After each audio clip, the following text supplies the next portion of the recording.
Should be going online now. We have about 115 participants in the room already, and we're live. Hello, good evening, everyone. Oh, well, good evening, good morning, good afternoon, wherever you are. Thank you for being with us on the last session of the Berlin Humanitarian Congress of 2020. It has been a productive and interesting week, and we are going to have our final conversation within the confines of the Congress, although we hope that this would be, the Congress as a whole, would be the beginning of a bigger conversation in the humanitarian sector. Today, we are talking about amplifying voices and the way forward. And I will take the opportunity before I introduce my colleagues on the panel to say a few thank yous. So we wouldn't have to interrupt our conversation towards the end and go through the list.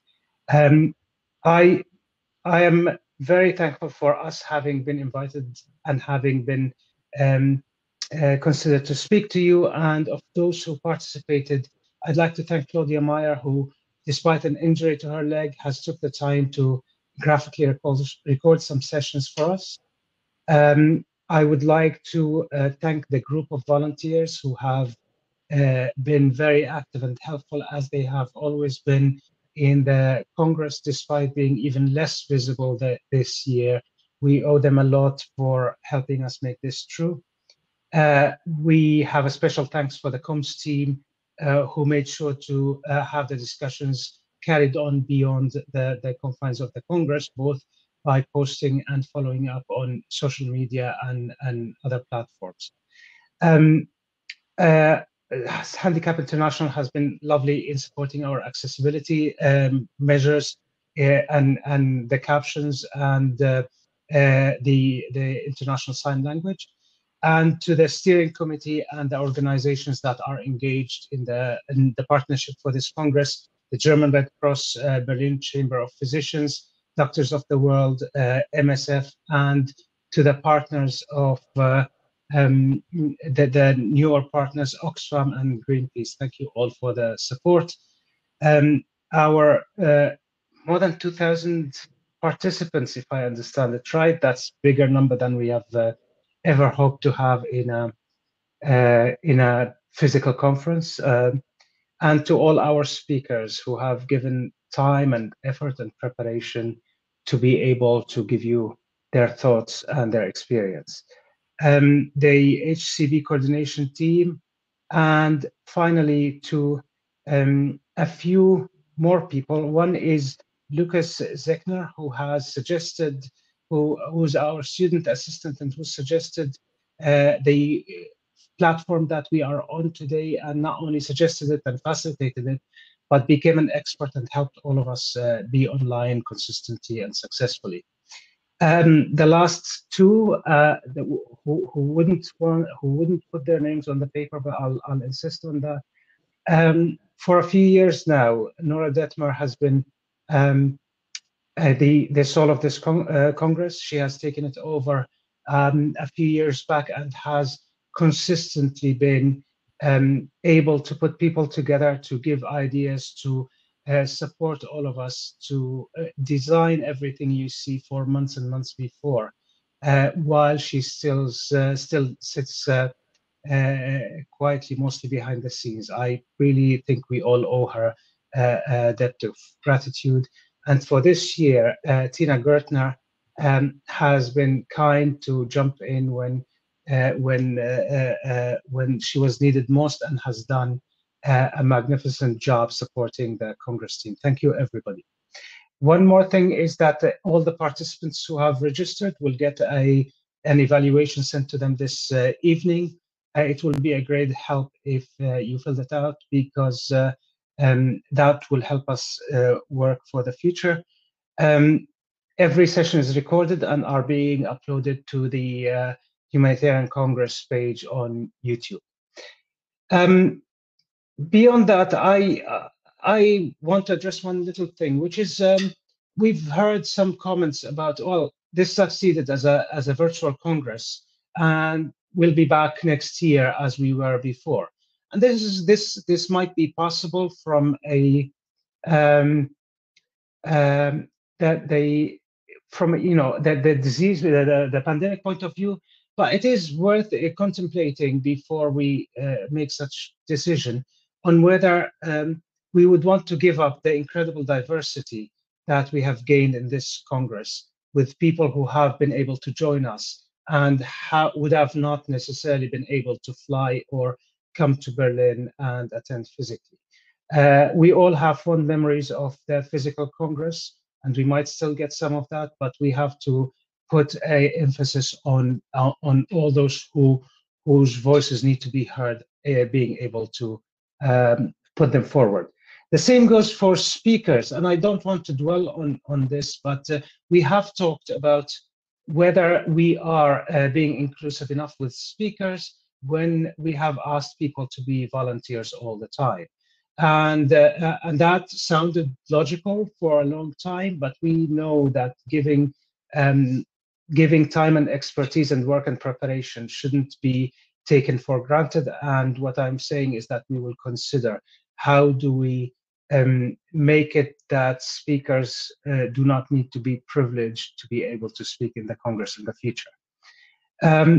Finally, we understand that speaking English alone excludes people, and that is a difficult issue to deal with because translation is difficult and expensive, but this is a thing that is on our mind, and then we will think of it as we go forward. I will go straight to our panel members. Today we have I have the privilege of having three brilliant ladies who have spoken this conference. I'll start with Lina Srivastava, who is the founder and leader of Ciel and works on supporting story-based communication and has been my co-opener of this Congress. Anita Katakozy, who is the policy advisor of Oxfam, and Juan Okitoy Hessing, who is a writer and who has led the session on racism. I will kindly ask you all to have a few minutes, maybe 5 minutes each, and give us your takeaway. This is a conversation that we've had this week that we don't have every day, even if it's on our mind. And I would kindly ask you to give us your view, conclusions, takeaways, so we can use that to start our conversation for the rest of the hour. I'll start with Lina. Thank you very much. Thank you so much, Tamam. Thank you, Anita and Joanne, for your amazing leadership this week, and to Nora and Tina and everybody. And thank you for inviting me back. It's really nice to sort of open the conference and then close the conference. So that's wonderful. So I just want to say something, Tamam, to your comment that these are not conversations that we have every day. We have them every day. We just don't always have them every day in a public forum and an organized forum like this. And I feel like the conversation of power and privilege, paternalism, intersectionality, and the way forward has occupied my brain and my soul and those of my cohort, right? Everybody who's sort of in my community, we talk about this in back channels every day. And I can trace back, I mean, I can say to which point I started talking about these questions, and it's been decades. So what I love about one of the takeaways from this is that these are now becoming structured conversations in public forums, and they're not part of sort of like back channel whisper networks, which is fantastic. So thank you for the opportunity. So I just want to situate, ourselves, and I want to situate myself in terms of this week, like sort of going through this conference, but also where we are in this moment. And some of this, I'm going to try not to repeat myself from my opening keynote, but we are currently, all of us, in a moment of crisis.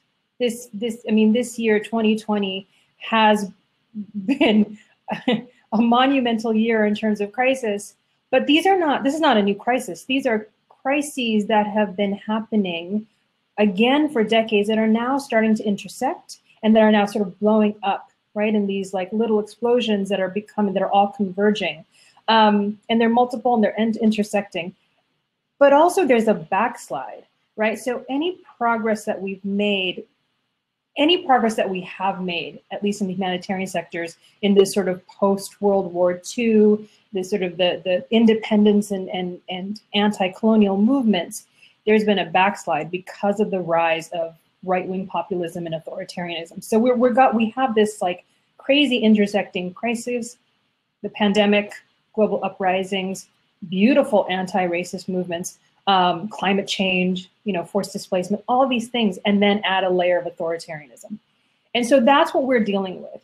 And we're dealing with this, as I said on Monday, we're dealing with this at a time when the humanitarian sector is also under siege. So we internally are grappling with these questions publicly now. We're grappling with power and privilege and anti-racism. We're grappling with questions of decolonization, localization, and the way forward. And we're doing it at a time when we're internally wrangling, but externally we're under siege because people are trying to defund us, discredit us, and things like that. So it's quite a time. Situating myself also, I'm in New York City right now, and I've been in New York City since March, basically. I live here, I'm a New Yorker, but my world and my work is international. Well, I'm stuck, right? And we're all sort of stuck in our own spaces because of the pandemic. And a lot of the work that I do, as Tamam said, I'm a narrative strategist. So the core of my work is looking at how we use narrative and story as drivers of advocacy and mobilization within human rights and rights-based development. So that's what I do. And it's been an interesting question for me as I think through, how do I witness? How do I collaborate? How do I co-create when we're all on screens? And this is quite an interesting question these days of how do we do this work now when we're all remote and not in the same rooms? And New York City is suffering. It has been suffering since this pandemic. We've had a number of deaths from COVID. There is quite a lot of destabilization, but we're resilient, right? We're resilient. We're a resilient city, and I have hope. The US is suffering. We're about to have this election on Tuesday that is consuming all of us. Like, it's consuming us, it's splitting us, but it's also sort of consuming the rest of the world. And I'm, as an American from the US, right, a USian, I want to acknowledge that we are taking up a lot of oxygen in the global room, right, with this election. But we're consequential. We still have influence. And if we're able to sort of transform our systems, I feel like I still have hope that we might become a better global partner within solidarity networks. But we have a lot to grapple with right now, right? We're looking at every single day a story comes out about the way we've treated migrants. Every single day a story comes out about climate change. Every day, like 223,000 dead. So what I want to focus on in terms of the takeaways from, and we'll talk about this further in our conversation, is the positive. Like, I need hope. And this week has brought me hope. These conversations have brought me hope, because as much as we've been having these conversations in back channels for decades, what I'm seeing is energy. I'm seeing energy, particularly from Black, Indigenous, and women of color. Women who have, created channels, created platforms, are writing, speaking, and the energy that can be. It's a catalytic. It's a transformation, a catalytic force for transformation. I've rediscovered the love of the word community, right? Like, where community has been like, oh God, like the community, like what do we keep talking? It becomes a pejorative. But you know what? We are a community. We're a global community. And all of a sudden I've fallen in love with the word again this week, because I feel like when we think about frames of transformation, it's going to be because we decide to form communities together. And when I think about my frameworks for transformation, as we talked about on Monday, I'm thinking about liberation, social justice, and solidarity, right? So when we think about decolonization, localization, and anti-racism, they're not words, right? Somebody in my session said decolonization is not a metaphor. These are actionable, and these will lead to, when we think about the actual drivers of decolonization and localization and proactive anti-racism, this is what's going to lead to our sort of collective solidarity and our collective liberation. This work is hard. This work is hard. Systems change and transformation is hard. And the driver and the title of this panel is Amplifying Voices. The way we move forward, what's required is that multiple voices and multiple unheard voices have to come to the fore now. We have to think about who has not been listened to, who has a solution, who has a lived experience, because they're often the experts that we're not listening to. And transformation is going to require attention to that. That is a key driver of transformation. And I'll finish up my 5 minutes with this, is when I think about sort of transformational change, and I've done a sort of a 5-year inquiry with the Rockefeller Foundation now, and it's become the lead framework. It's called Transformational Change. Transformational change leadership. It is every single person who is transforming from community is doing it through a framework of joy, through imagination, and through soul. Angela Bruce Rayburn said the word soul, and that sort of captured me in your panel. What do we need right now? We're talking about frameworks of decolonization and anti-racism, localization, but what do we need to reimagine the sector? And how do we do it? Through joy, through love, through solidarity, through imagination, and through soul. So I'll leave it. We'll talk about this later. Very much, Lena. Thank you. I can already see our conversation getting richer, but I will move to Joanne. Joanne, would you please join us with your few? And hello. I've locked mine in the other room, but this is part of our new life, right? Hi. Absolutely. Not at all. That's lovely, actually.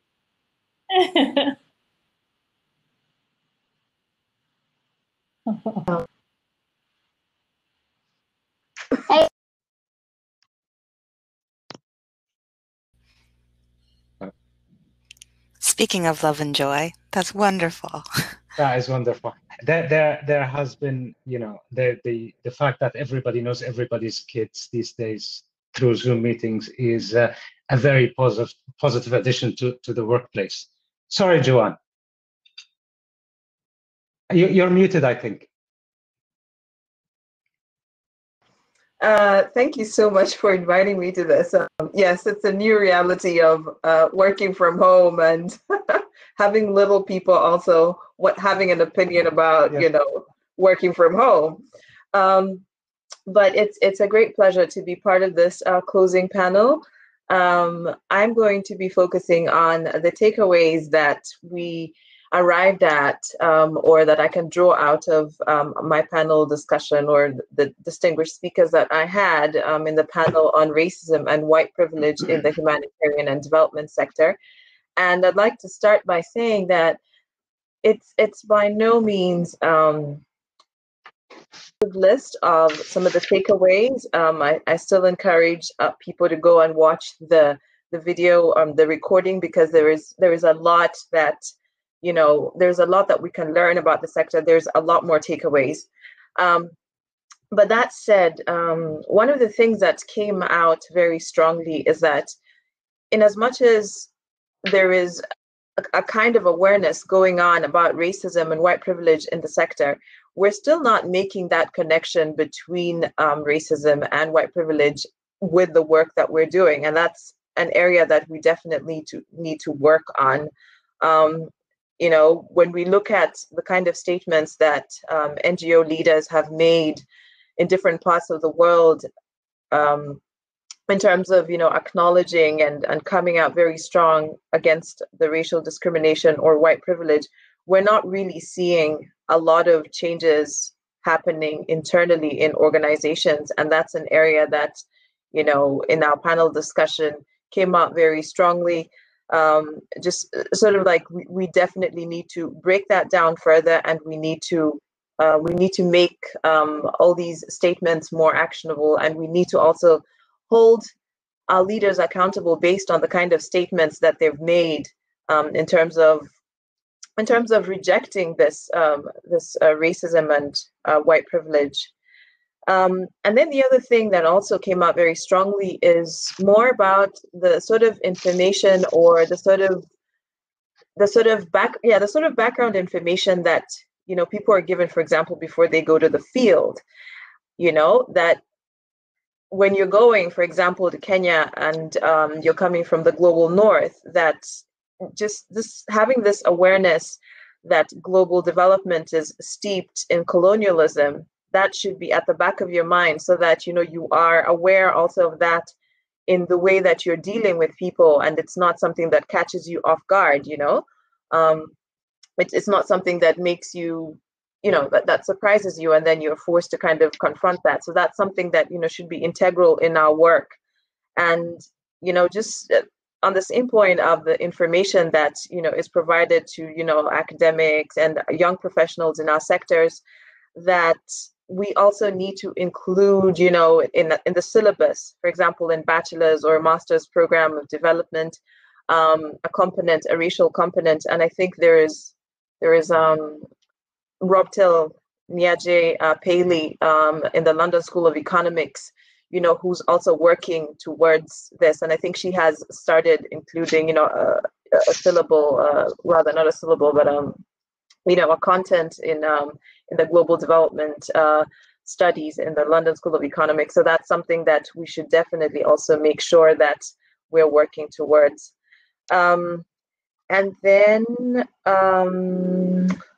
yes, so when we talk about the leadership in our sector, one of the things that came out very strongly is that, given the example of Katia Iversen, the Women Deliver CEO, one of the questions that I basically asked Angela, she was really strong in mentioning that Black women do not get the same respect and the recognition in the sector, and that this is something that has to be admitted. This is something that the sector has to come out clearly and say that we're not really standing up for them, we're not really showing up for them. And then she went into detail together with Jennifer, explaining the sort of challenges that Black women are facing in the sector. And Jennifer also repeated or supported Angela by saying that Black women are one of the groups of people who have it very rough in the sector. So just sort of like the sector coming out clearly and mentioning that this is also a group of people that maybe we need to listen to them and not ignore their voices. Yeah. And then we also talked about white allyship. And so, in as much as there are very differing opinions on this subject matter, but the panel discussion was very clear in outlining that there is a space for people who don't identify necessarily as white, but they want to for people who don't necessarily identify as Black, but they want to be part of this debate and kind of support also the anti-racist measures, and that this space is also necessary for them because we're just better people when we're not fighting racism. And for that reason, it's sort of a bull that we need to both take by the horns and and put it down.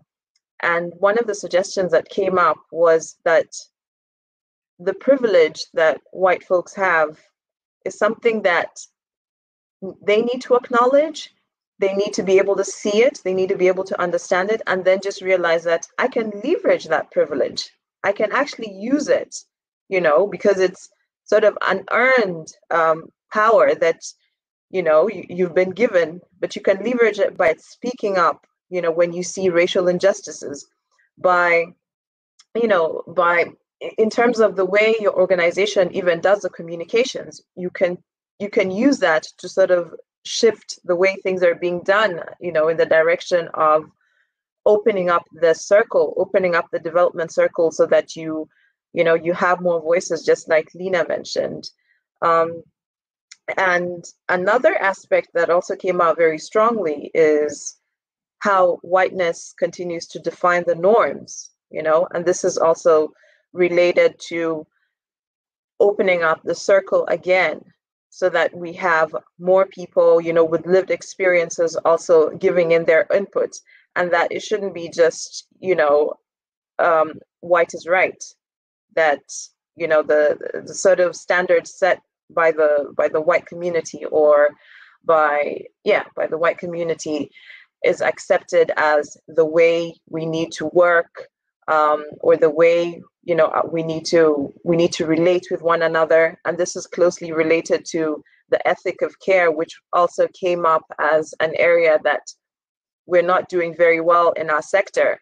How we draw a very strong line, or we draw a very strong boundary between the work that we're doing and the lives that we're also living, you know, yet the communities that we're serving are not operating in the same circumstances in terms of, you know, amenities or electricity. But that we need to get better at that. And the way to get better at that is by expanding the circle again, and having new voices who can also help to change the sector. And to this, you know, Jennifer also mentioned that it's going to involve a certain level of creativity as well. And that creativity is also where, you know, the excitement is going to come in. And we should be open to that. Another aspect that also was mentioned, and this was something that Lauren repeated several times, was that we don't need to wait for funders, you know, who have the economic power to come on. But what we can do is, in the proposal writing that we're doing, or in the business development work that we're doing, we can include, you know, we can have conversations with our leaders, and then we can include certain anti-racism aspects also in the proposal writing that we do. And that way, you know, we're kind of embodying this anti-racism work that we want to happen in our sector, and, you know, the changes, the transformation that we want also to happen in our sector. And another aspect also related to sort of the internal change was that we need to be able to hold our leaders accountable, you know, by looking at the amount of effort that they're also putting into their anti-racism work. So that should also be something that is included in the evaluation of leaders in our sector. And another very strong aspect, pardon? Sorry. Okay.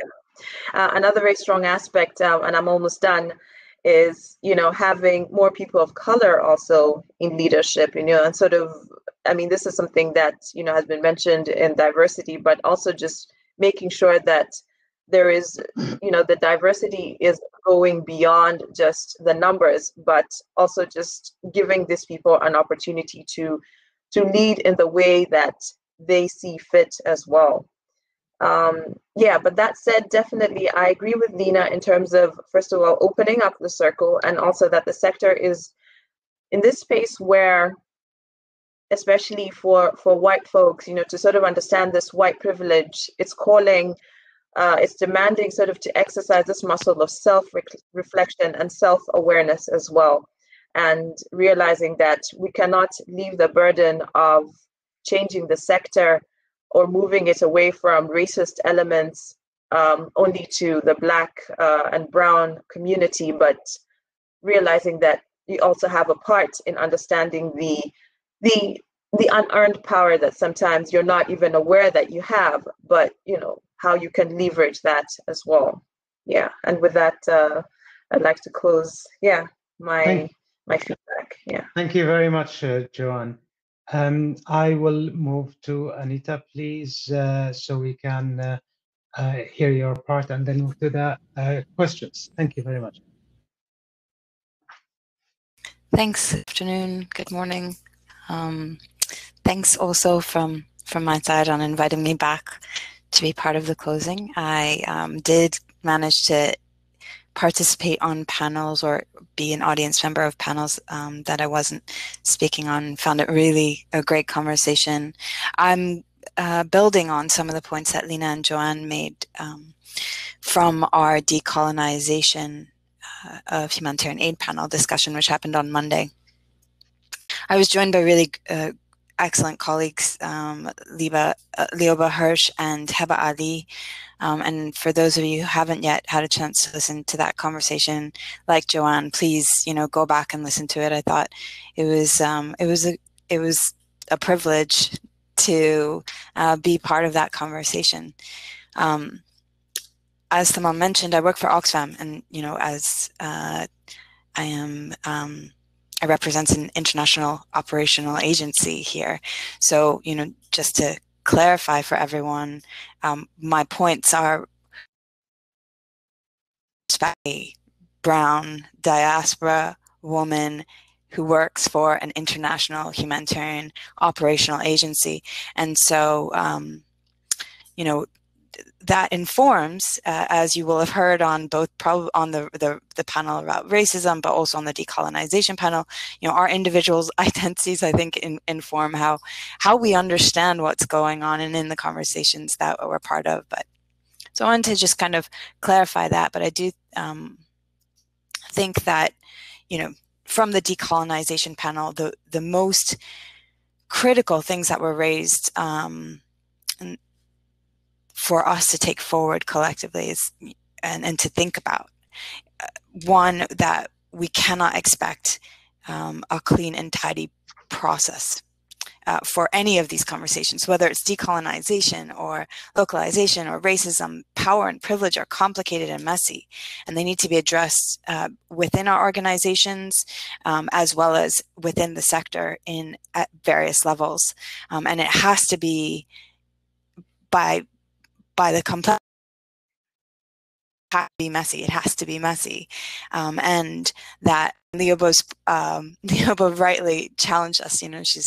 She said, I'm waiting for someone to put out like the 5 steps or framework that you need to decolonize your organization, which is just not possible. And so, I think that's something very important. Degan Ali, a critical voice in our sector. The executive director of ADESO has said, we need to recognize our own complicity in all of these, in racism, in these complex challenges, and we need to not be afraid of having conversations and listening to each other.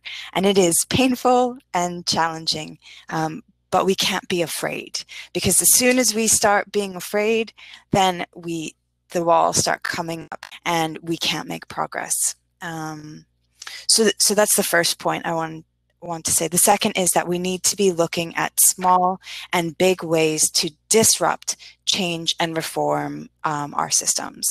So in Oxfam, this is what Tamam was saying earlier about moving from a discussion of the challenge to really practical actions, and or attempting to move that conversation into practical next steps. And in Oxfam, that's our confederation. I represent a tiny portion of Oxfam's humanitarian work. My development colleagues, my campaigner colleagues, they all have to be part of a decolonization conversation. In Oxfam's humanitarian operations, we are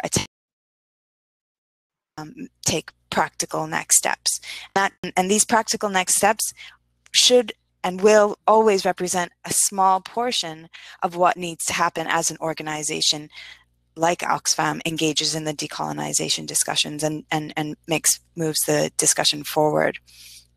And some of the ways in where we are doing this is by attempting to go beyond humanitarian service delivery and making links between humanitarian crises and social justice movements. This is really kind of critical, we think, in shaping how humanitarian how the humanitarian sector moves forward. We are engaging in localization, small steps, small and big steps. And I raised on the panel some of the ways in which localization is part of the decolonization conversation, but by no means, localization isn't going to take us to, resolving systemic racism in our sector, or the, refinancing or refiguring the financing architecture. That's not what localization is going to do, but it is a necessary next step. And so, as organizations, as humanitarian operational agencies, we have to be looking at what we are doing to invest in local actors, local civil society, local authorities, informal groups, a wide range of actors at the local level, so that the that localization outcomes, which are really about local humanitarian leadership, where local actors are leading and we are, as international actors, following. That's what we need to be doing, and we think that there's, hopefully you all have had a chance to go through asks from various networks, like the NEAR network, like the Charter for Change network, which do provide practical next steps on things that we can do as either local organizations or international organizations or UN or donors to make changes and meet our localization commitments. Other ways that that Oxfam is attempting to look at decolonization, exit strategies, really painful conversation in humanitarian operations, and yet so fundamental, and that's multifaceted discussion. And then, the big kind of, I think, elephant in the room, which is financing, and how are we decreasing dependency on international humanitarian donors and intermediaries like Oxfam. These are, that's a money and power really do go together outside our sector and inside our sector. And those, we can't have a valuable next steps conversation without talking about funding, where our money's coming from, and why, and where we spend it and how. Just to wrap up here, I think that there's a challenge to challenge the international NGOs that are in this audience here. As Oxfam, peers of Oxfam, I think that we have to engage in this conversation, and recognizing that it's going to be uncomfortable for us, because there is, as Haba Ali mentioned, a revolution afoot. There are some, and I'm hopeful for that. I really hope that that's true. And I think that we need to change and engage in whatever comes next. And we have to actively shape that so that we are retaining those excellent things that the humanitarian sector has brought to international humanitarian assistance for communities in need, but also recognize that we need to be part of it. We need to envision a different role. It can't be like it's been. We have to figure out a new way to work, where we are following the leadership of local community leaders, local organizations, and local governments, and that is going to be fundamentally essential in the next phase. Thank you. Thank you very much, Anita. That's really valuable. As you guys were speaking, I was trying to contemplate, how do I take this to the next stage? Because I will take the opportunity of a couple of minutes to tell you my tongue-in-cheek personal, when you hear people speaking about significant issues and you start having flashbacks from your own life and your own experience and what you have seen. And I will just give you a few of those that I had as we were preparing for the opening session and both racism and decolonialism session. When we talked about when we were told about the metaphor in our conversation. I wish I remember the name right. I think Tala mentioned that. There is a paper on saying don't use decolonization for everything. Don't say, decolonize the curriculum, decolonize the organization, because you'd be using something that is physical and important in our history, which is the ridding countries and people from colonial powers to in a metaphorical sense, and that would be counterproductive.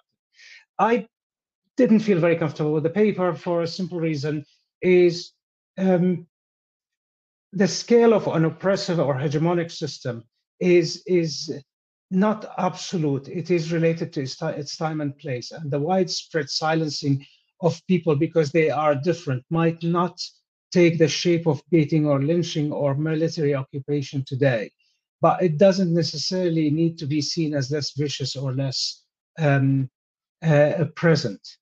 I'll give a few things. I've been pretty fortunate in my humanitarian career, and some of the things that make me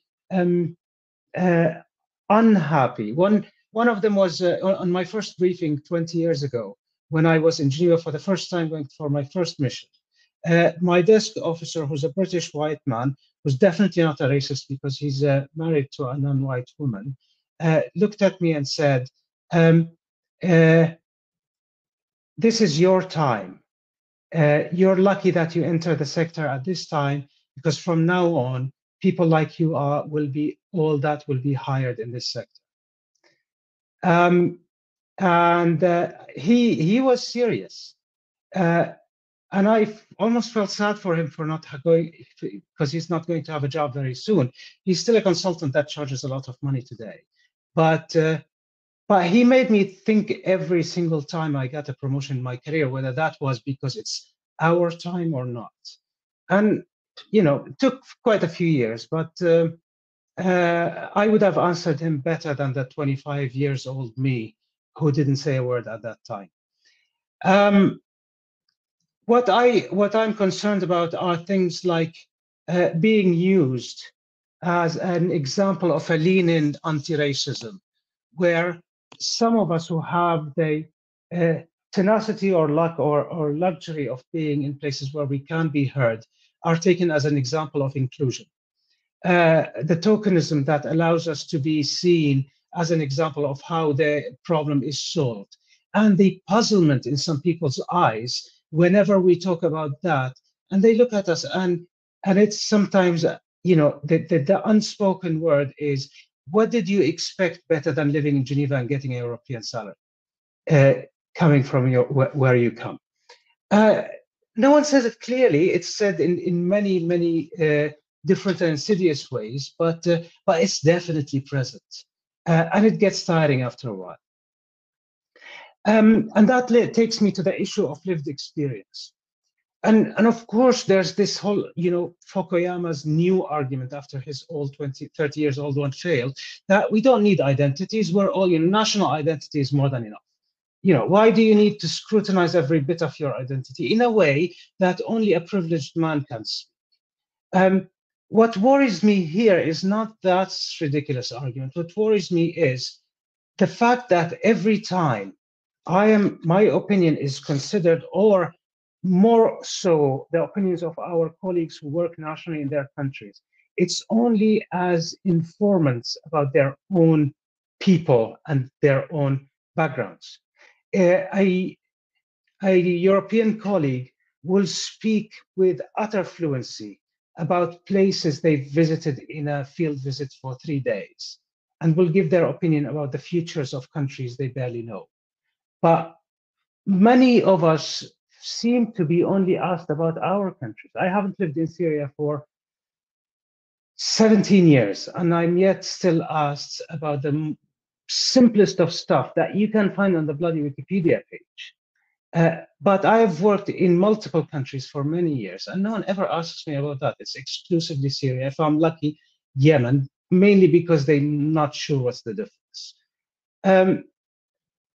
And that's the worrying thing about the lived experience. When it's turned around us and it's made okay, your lived experience is all that you are, and you have no value or entitlement to speak beyond it. And that stretches sometimes into, why are you worried about, West African women? You're a Middle Eastern guy.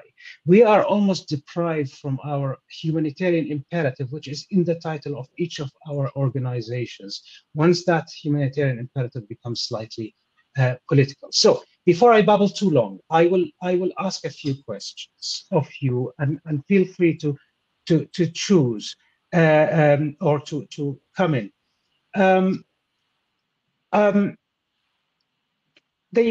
The fact that we are here, and I want to refer back to what Anita was saying, what Leobas mentioned in your session, and what have given me goosebumps at the time and made me think all week. No one expected national liberation or decolonization movements to be anything but, they ranged in their response from being hyper violent to being hyper pacifist. Very few are discredited for being a resistance movement. Do you get a feeling that we are expected, as in the process of trying to reclaim a sort of equality that includes all humanitarian workers and all the people we serve, that we are asked to exclusively be civilized, polite, speak with low voice, and look with reverence at the people who need to be told about what the problem is? Are we prevented from being anything but in the kindly asking for a favor to be recognized as equal in this situation? And the fact is, I'm asking, how rude are we allowed to be? How aggressive are we expected to be, or can be seen without discrediting ourselves? I can start. Please. Yeah.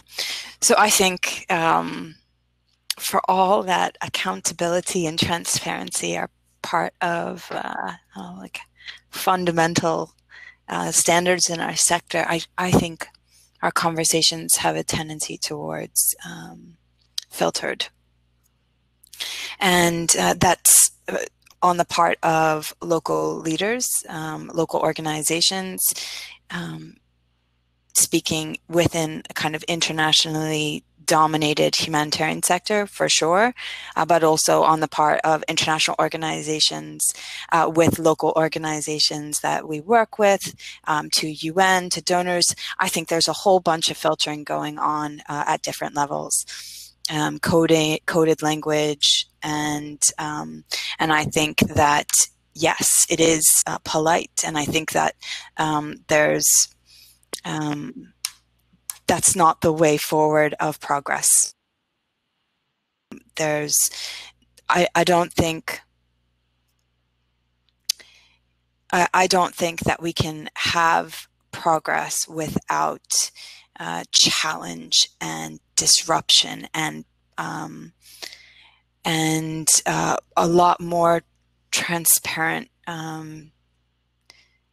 dialogue, and some of that needs to be based in emotion, and this thing talking about love, like this, I do this work because I care, right? Like, and we all do this work because we care, but just because we care doesn't mean we're doing good. And Heba Ali said that, I think she was rephrasing someone she'd interviewed on this point. And it's so important. We can't actually, all these conversations are going to have to get more complicated. They're going to have to be more honest and painful. I think, that old saying, I don't know who said it, sorry, but like, power is taken, not given. When you talk about power and privilege,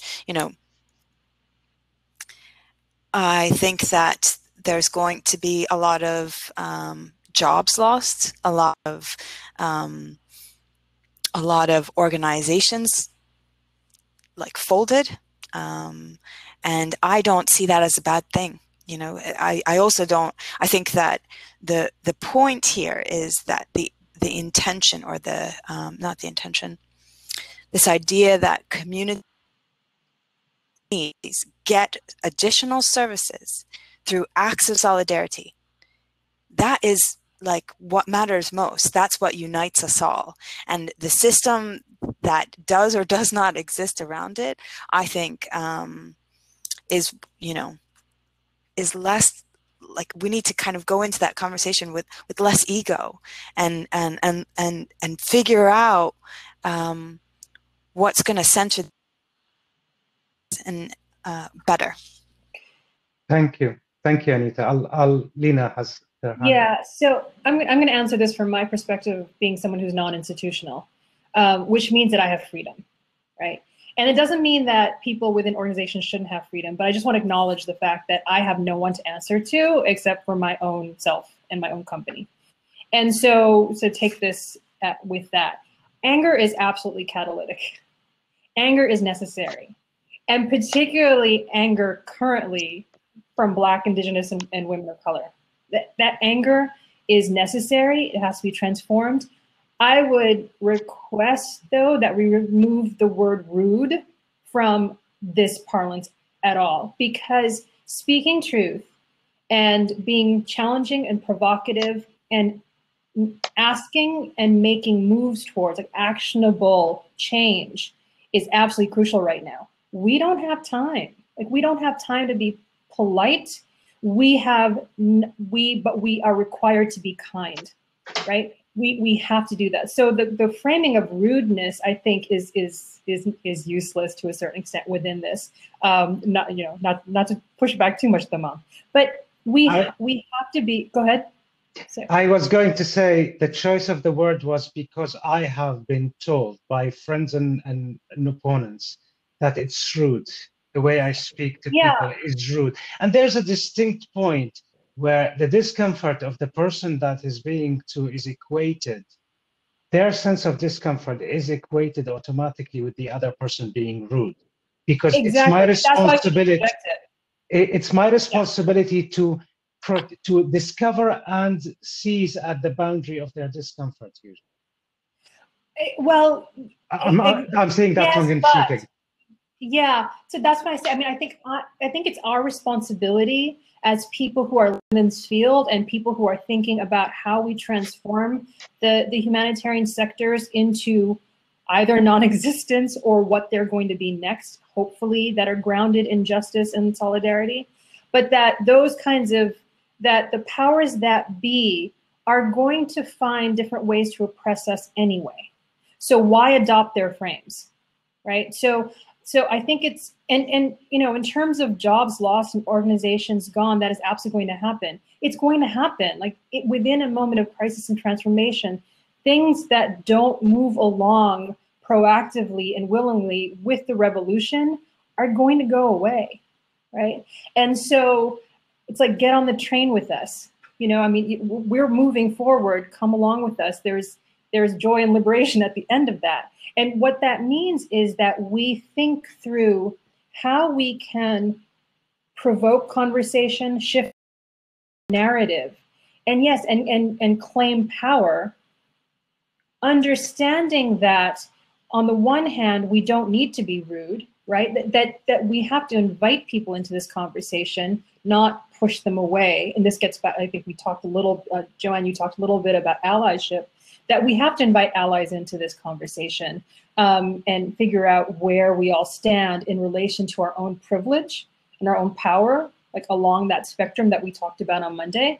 But it's really important, I think, to understand. I mean, you said, Tamam, you said that, you know, resistance movements aren't criticized for being violent. They're being criticized right now for being violent, like in the United States, in Nigeria, right, where people are like, why are they looting? You know, that's still a conversation. You know, so I think people will always find a way to criticize a justice movement to a certain extent.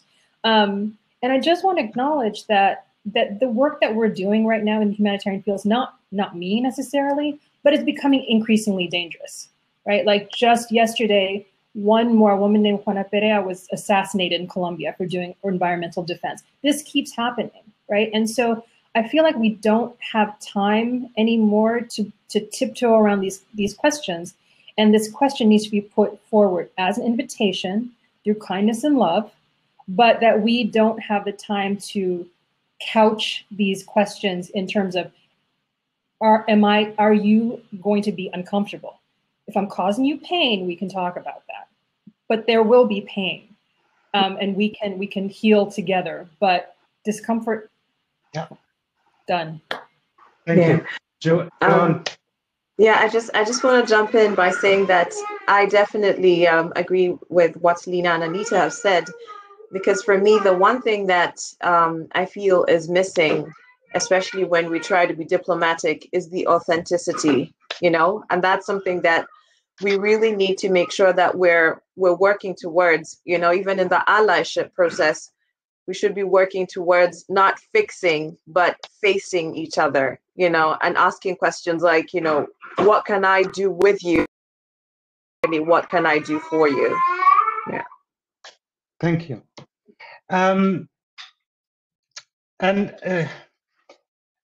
there's the issue of how to work, and I completely agree. I have stretched it to talk about rudeness because I wanted to imply that we are made to think and behave in an social and moral framework that isn't necessarily ours. And I'll stretch that a little bit because we are still haggling with the issue of merit and deserving to be in a place. And somehow the merit argument, which has been scrutinized enough, still dominates the sector. Yet, in many circumstances, Western people, white people, can join an organization, go to the field, and we'll dispute the field concept versus the headquarters, because and then the merit is used, despite having many newly graduated Westerners managing many old experienced hands in the field as a matter of norm still in many organizations. Merit has had a definition now that is distinctly Western. And I have been lucky in my career. I doubt that I would pass an interview for a job if I was exactly the same person, but if I dressed like my grandfather would have done in a village in South Syria. I don't think they will have let me in the room. I could provide the exact same value, but the appearance of merit and the appearance of integration is too narrow, isn't it? If we are talking about inclusion of people, how do we truly include people who are a divergence from the norm, not only people who manage to appear and behave exactly like those who are excluding them?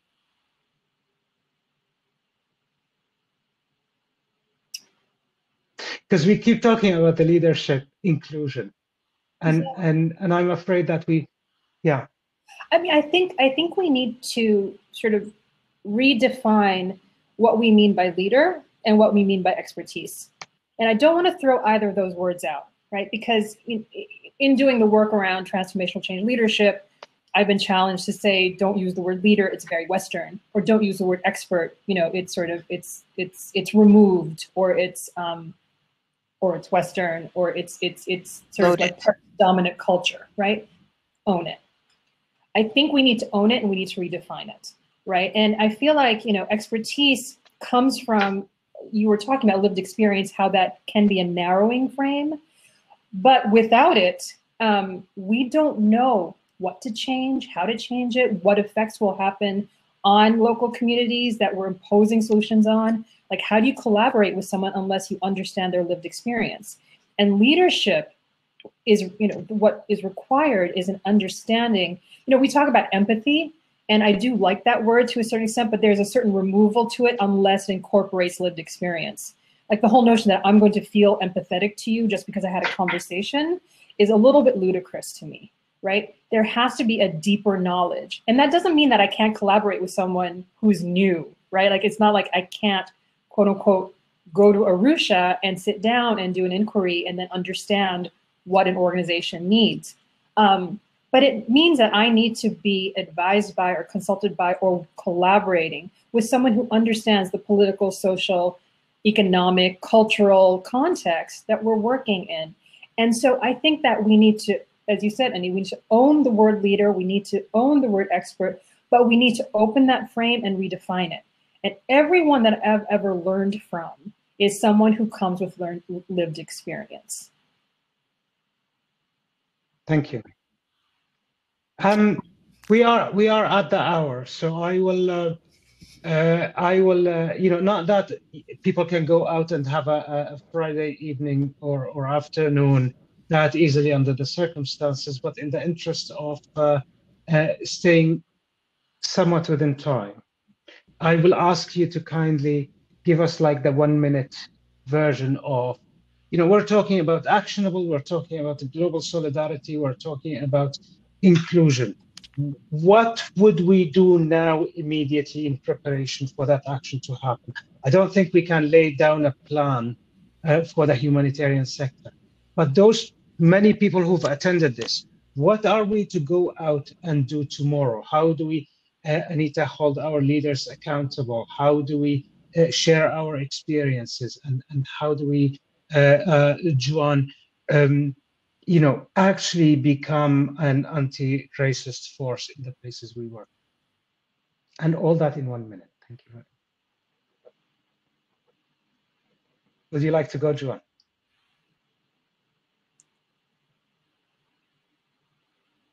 Yeah, the one word that comes into in anti-racist work, humility. Like, I think that definitely the current, especially in acknowledging white privilege and that racism exists in the sector, if we want to tear down that apart, I think we really need to go in with a lot of humility and just be ready, you know, to embrace the discomfort. And I think that's, you know, when you go in with a certain level of humility, then you're going to actually be ready to accept that there is a problem in the sector and that we definitely need to work together. You know, like I mentioned also in the previous question, you know, just focusing on asking, what can I do with you, and not what can I do for you? I think that really requires a very high degree of humility. So if we can start planting that seed of humility so that we push the changes that we want to see in the sector, I think we will end up going further in a couple of years' time. Thank you very much, Joanne. Lina? I have three recommendations, quick recommendations. The first one is to just, I need to correct something that I said on Monday, which was that I'd never sort of learned solidarity or justice or anything like that when I was in law school. That's actually false. I was lucky enough to be instructed by Professor Derek Bell, who's one of the architects of critical race theory. And that infuses everything that I do. And so my first recommendation to everyone, I mean, when we think about how we're going to actually embody and live and build global solidarity, number one is like look at critical race theory. It's an absolutely beautiful framework. The second one is thinking through how we start amplifying voices is for global organizations, whether they're sort of the Bretton Woods organizations, so like local NGOs, invest in local voices, invest in story, invest in journalism, invest in, you know, blogging, invest in all these things. We need a groundswell of new voices to amplify. That's number two. And then the third one is to go back to my provocation in this transformational change leadership work that I've done, is to figure out where we can, I mean, humility is absolutely key, but where do we start thinking about opening circles of joy and imagination and trust? Like, I don't ever want to hear ever again that we can't trust local leadership because they'll commit fraud or because they don't know what to do or they'll like take the money and run. We need to shift that. That frame needs, that narrative needs to shift into how do we start trusting each other? So. Thank you. Anita? I'm going to cheat. I'm going to answer the previous, the inclusion diversity question, and then I'm going to give my shorter summary. So you can talk about power and privilege without talking about language, and when we talk about inclusivity and diversity, we have to center in humanitarian, coordinated humanitarian responses, language of communities affected. Those who speak it, those who write it, those who read it, they need to be at the center of those coordinated responses. And yes, I believe in solidarity. I believe in our coordinated kind of international action, and whatever language that is in, that's to me secondary. But action and in a response should, I believe, be in the language of the community. And I think that it is through language we can get to a more inclusive leadership. Okay. In terms of, summary, conclusion, I think that there's a few things I'd like to leave with everyone. The first is commitment, regardless of messiness. That like we got to stay in it. We can't dip our toes in this thing. That's just not how it's gonna change. And I think that there's no decolonization, anti-racism light. It is a long haul. Leoba Hirsch said, we might not ever be done. And I kind of agree.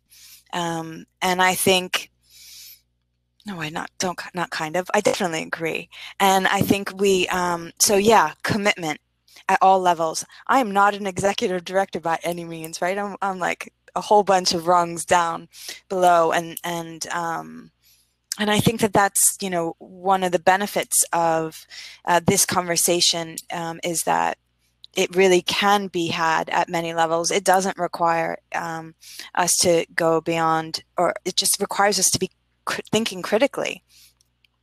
So yeah, commit, really, really question our systems, and then in a kind of hard way, our internal systems as organizations, what ways in which Oxfam's systems are perpetuating colonial systems of power, what ways in which our sector systems are perpetuating colonial systems of power or racist systems of power, or kind of patriarchal systems of power, things like that. These are that deepening. And then the last is really finding don't get overwhelmed, finding small and big ways to take steps, because we can do it. It's just because it's a big and never-ending process doesn't mean we can't move forward.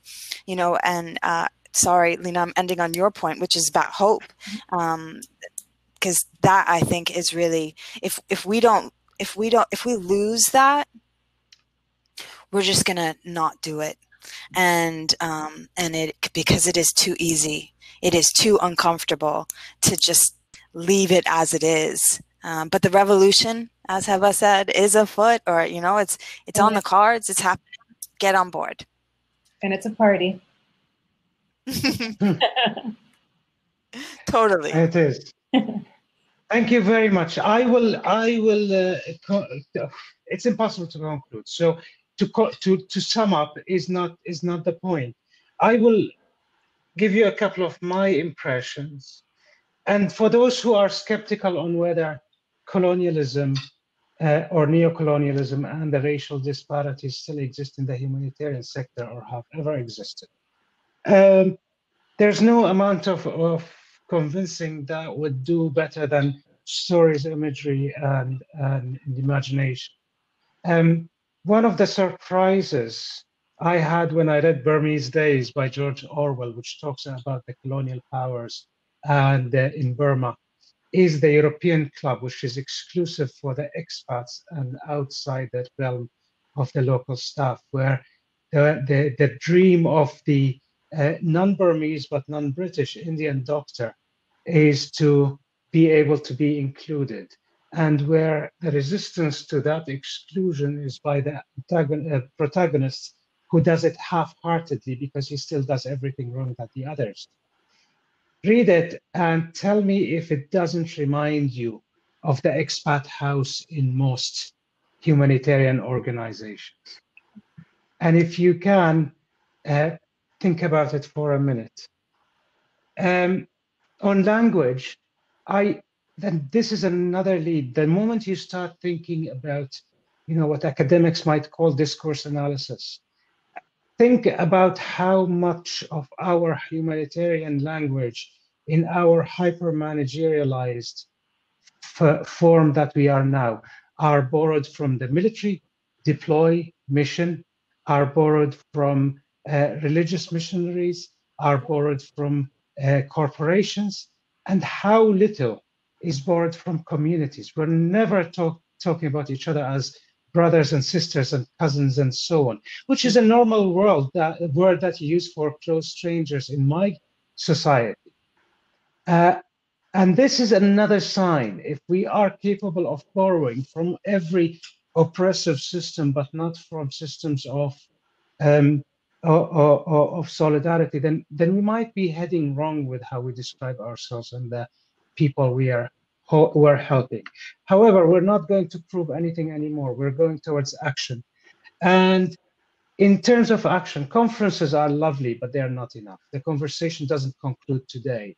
And if anything, if we had managed to say something that rings true with people who are on the receiving end of abuse or discrimination, or that rings true with people who are classically in places that are privileged and capable, then we would have done well to enforce a conversation that has been going for decades and might still go for a long time, and will need to transform into action sooner than later.